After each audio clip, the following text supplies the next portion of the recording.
Why did the wind rush? I can do many things, but I don't know how to break an egg properly. Why did the wind rush? War had ended. Enoch Powell and other MPs went to the Caribbean and invited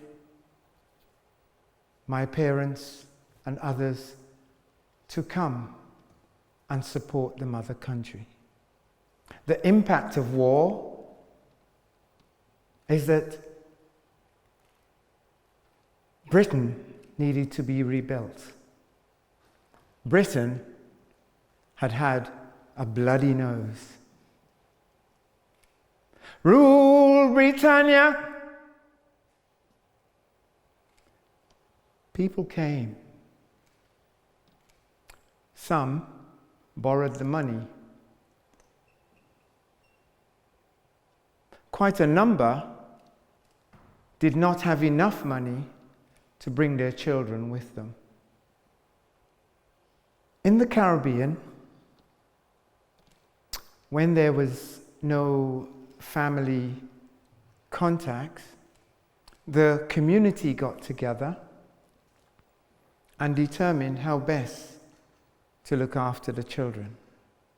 There was no social services for a case conference. The village got together and decided.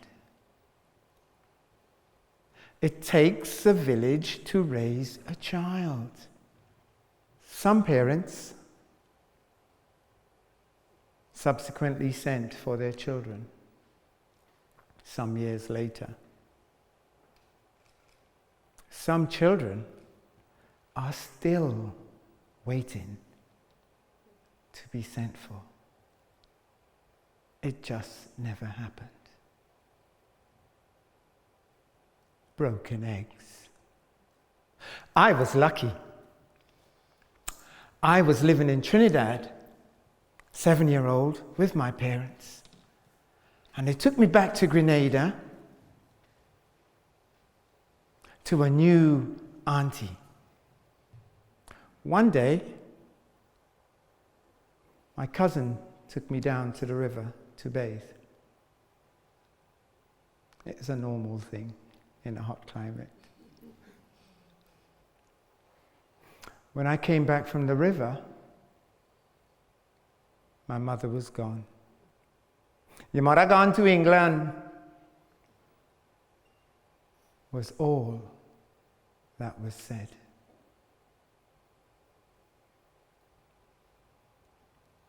I was born by a river in a little old tent.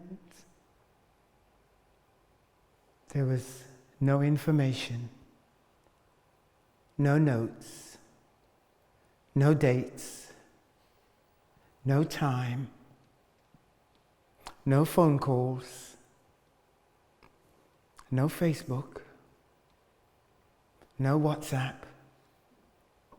no FaceTime, no Zoom, no Teams.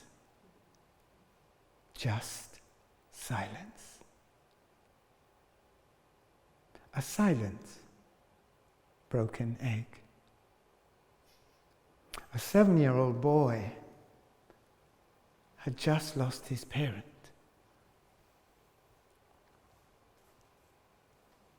What would you do if you were 7 and your parents disappeared? What would you do? How would you cope? I was smart. I knew the world was round. In fact, it still is. But I needed a reference point. So at night, I would look up at the stars and wonder, which one is England? Needed to find ways to cope.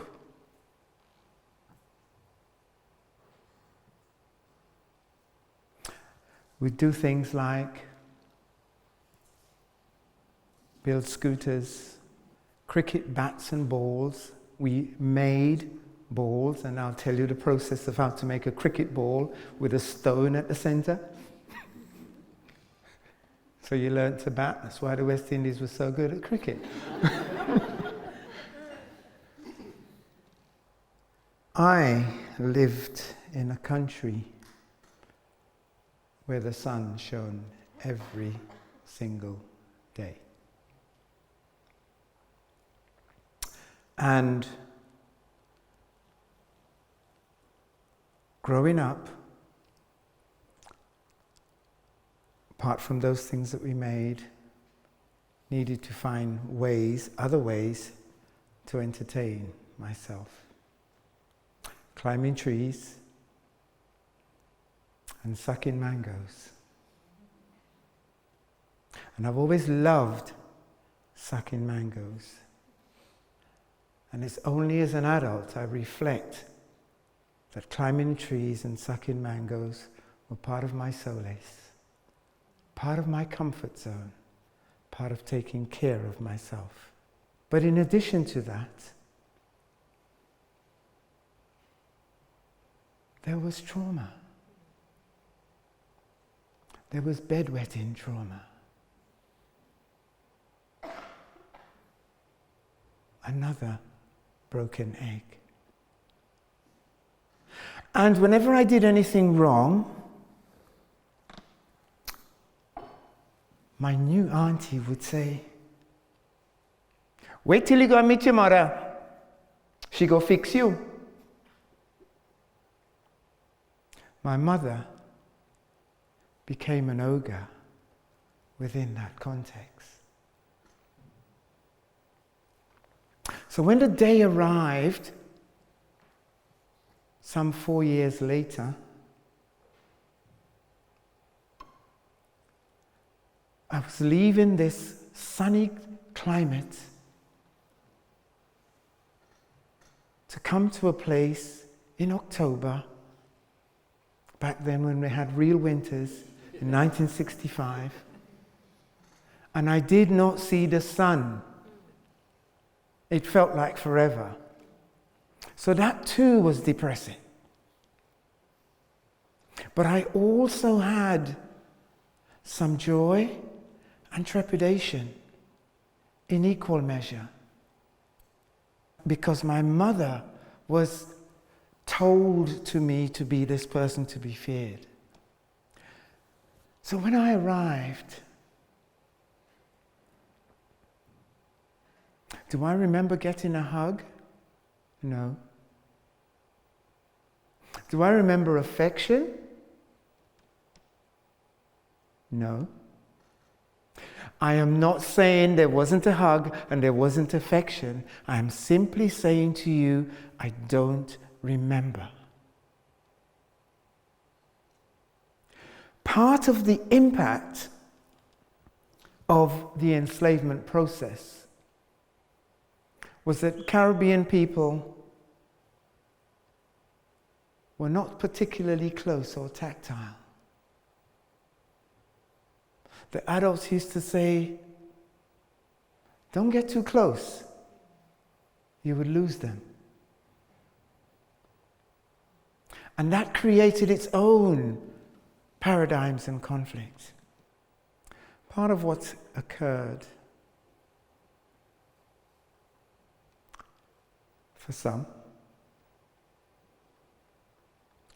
was that you had children coming from the Caribbean to meet new siblings. So, abandoned child from the Caribbean coming to meet love child in Britain. And in a world where being close and tactile was minimized, that building and that bonding of relationship didn't always happen. So think about it for a second. Abandoned child, and love child, which one would win?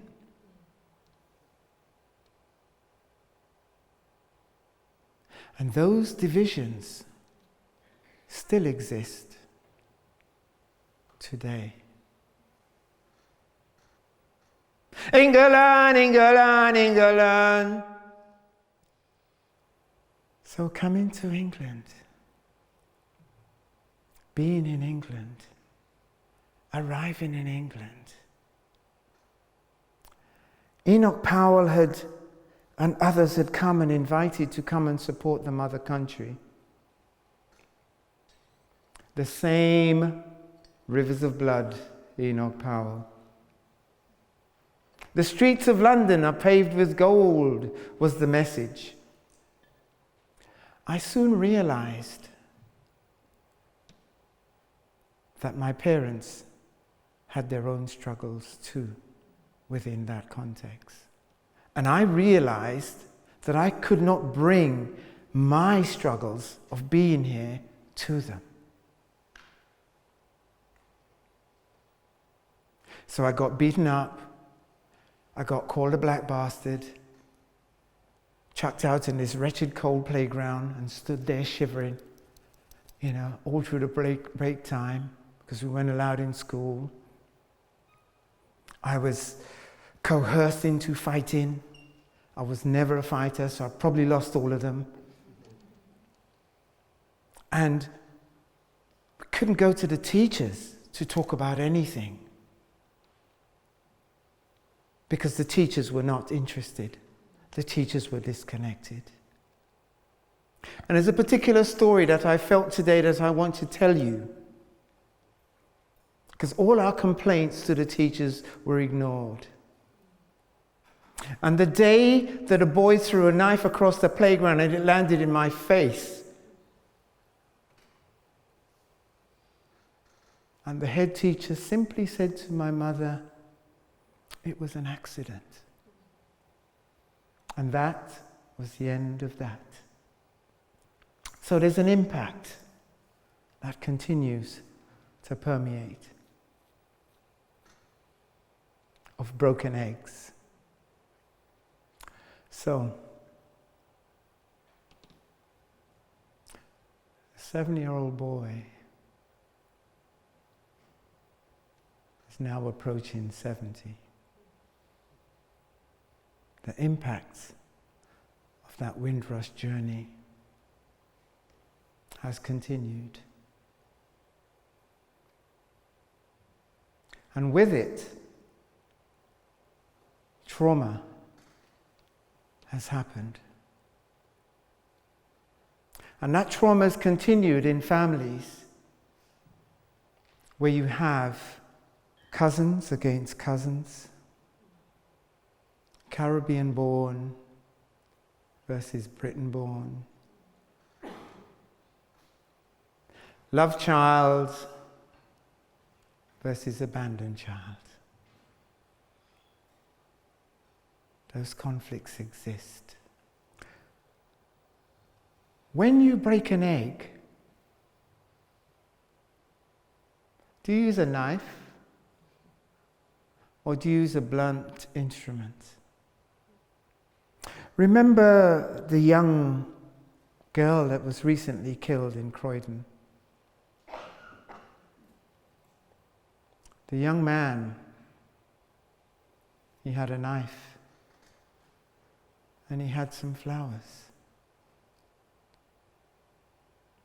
Another broken egg.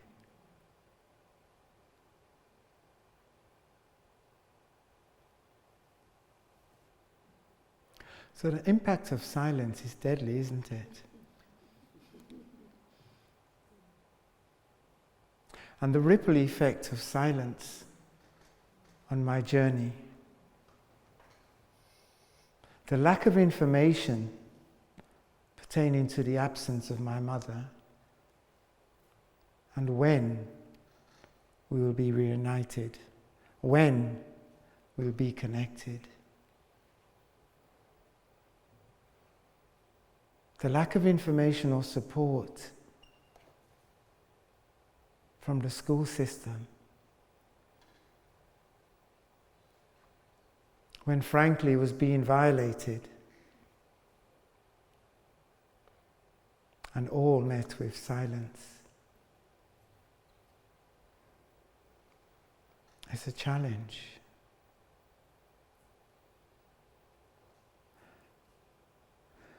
So I want to invite you to think about what really happened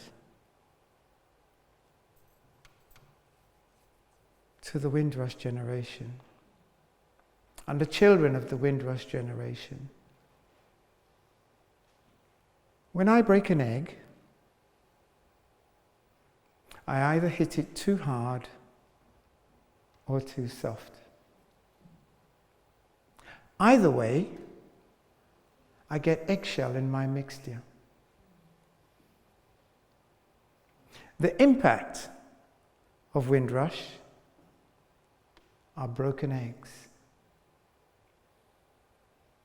Please come and help me and help us to understand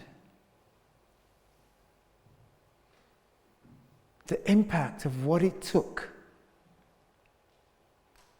to rebuild bloody Britain. And the message is that some say, get over it, move on now, because they don't fully understand what that impact is. So I'd love to share with you. I'd love for you to come and to find out more. And when you found out more, let us sit together and plan together and strategize together as we seek to build a better future, a brighter future, an inclusive future for tomorrow's children.